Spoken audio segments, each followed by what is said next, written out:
toute la sécurité, en fait, la sécurité alimentaire, de la nourriture. Elle était là pour porter l'école des enfants, avec tous les livres, toutes les classes. Dans la charrette, il y avait 2 petits bureaux, ils pouvaient étudier. Elle était là pour porter la pharmacie. Et non, on ne voulait pas qu'il leur arrive des problèmes, donc on avait une grosse pharmacie. Et on s'est rendu compte qu'on a soigné beaucoup de gens en chemin, d'ailleurs, parce que dès qu'on arrivait quelque part, le Vasa, le Toubab qui arrive, c'est forcément un médecin. Et on n'était pas médecin. Mais voilà, on a exercice illégal de la médecine pendant 4 ans. Et les gens viennent avec plein de problèmes qu'on ne peut pas soigner, mais on essaie de leur donner de Doliprane, des choses comme ça pour arranger leurs maux. Donc la charrette avait plein de sécurité pour eux. Donc en même temps aussi, on voulait vivre ça.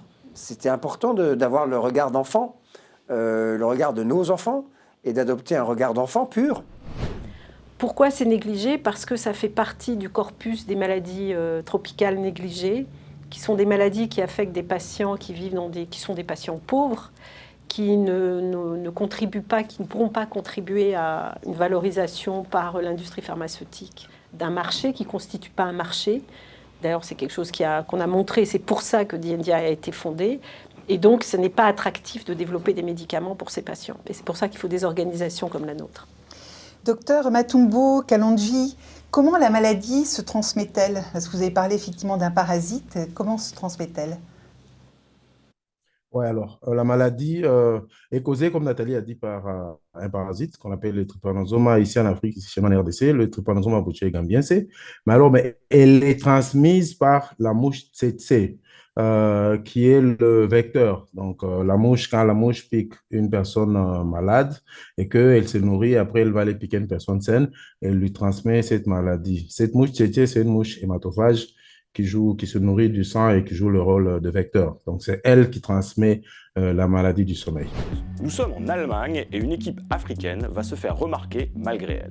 C'est l'équipe du Zaïre du dictateur Mobutu. Championne d'Afrique en titre, la sélection de l'ancien Congo est menée par Vidinic, le sélectionneur yougoslave qui avait conduit le Maroc jusqu'au mondial au Mexique. Prometteuse sur le papier, l'équipe des Léopards est aussi la première à représenter l'Afrique subsaharienne en Coupe du Monde. Hélas, la réalité sera plus dure. Outil d'influence et vitrine du régime, la pression sur la sélection est énorme. Elle a beau rassembler quelques-uns des meilleurs joueurs du continent, comme le gardien Robert Kazadi Mwamba, Ndai Moulamba, l'un des meilleurs buteurs de la CAN, ou Raymond Bouanga Tchimenu, le ballon d'or africain 1973. Les matchs vont être difficiles. Défait par l'Écosse 2-0 lors de son premier match, les Léopards sont enthousiasmants, mais ils montrent d'emblée leurs limites et leur inexpérience, en attaquant à tout va. Face à la Yougoslavie, le problème est différent. Privés des 25 000 $ de prime de match, les joueurs lèvent littéralement le pied, et leur gardien promet même une grève des arrêts. Mobutu intervient, mais l'argent n'est pas versé. Le résultat est alors sans appel, 9 buts à 0. Au pays, Mobutu tonne. Le prochain match sera donc décisif. Sauf que cette fois, c'est le Brésil qui se profile. Plus impliqué,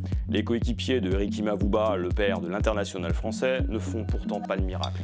Battus 3-0, les Léopards quittent cette Coupe du Monde la tête basse, en ayant encaissé 14 buts sans en avoir marqué un seul.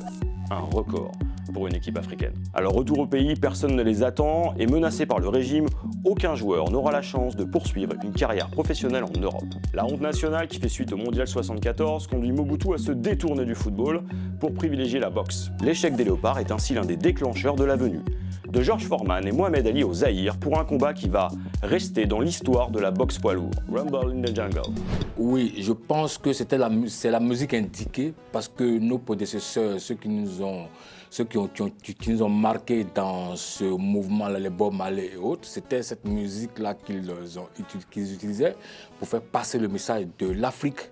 Je répète, le message de l'Afrique, des enfants loin de l'Afrique qui parlaient de l'Afrique. Je me suis dit, mais pourquoi un enfant de l'Afrique ne parlerait pas, c'est pas mieux placé pour parler des problèmes de l'Afrique que les enfants déportés de l'Afrique qui parlent mieux de l'Afrique.